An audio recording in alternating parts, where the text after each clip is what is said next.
సతీష్ వర్మ గారిని మాట్లాడవలసిందిగా కోరుకున్నాం, ప్రొడ్యూసర్ ఆఫ్ దిస్ ఫిలిం. అందరికీ నమస్కారం అండి. నేను స్టూడెంట్ సార్. ఈ మూవీ యాక్చువల్గా ముందు ఎప్పుడో ఒకసారి రిలీజ్ చేద్దాం అనుకున్నాం, మళ్ళీ అన్ని ఎగ్జామ్స్ వచ్చినాయని చెప్పి పోస్ట్పోన్ చేసాం.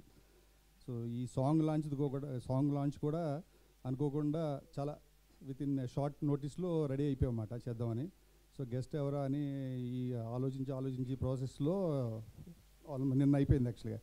సో విశ్వక్ సేన్ యాక్చువల్గా నాకు అంతకుముందు ఎప్పుడు పరిచయం లేదు. నేను ఆయనకి కాల్ చేసి నిన్న సార్ ఒక 5 minutes మాట్లాడాలి మీతో అంటే రండి అన్నారు. అలాగే ఆయన ఉన్న లొకేషన్కి వెళ్ళి మాట్లాడడం జరిగింది, గెస్ట్ కింద వస్తే బాగుంటుందని. ఇమ్మీడియట్గా హీ సెడ్ వస్తాను తప్పకుండా. యాక్చువల్గా he was shooting the whole night, మళ్ళీ ఈరోజు నైట్ కూడా he shooting, but still you know ఆయన టైం తీసుకుని ఇక్కడ రావడం అన్నది thank you so much sir. And మాకు అసలు చాలా అంటే I heard a lot about him, but నిన్న మాత్రం యాక్చువల్గా ప్రాక్టికల్గా చూశాను how he supports the other films అన్నది. అలాగే ఈ సాంగ్ గురించి చెప్పాలంటే 24/7 బేసిక్గా we have shot in different locations మాట.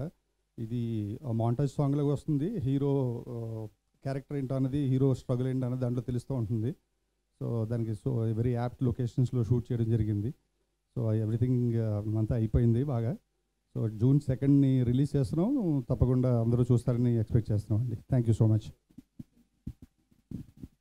Thank you.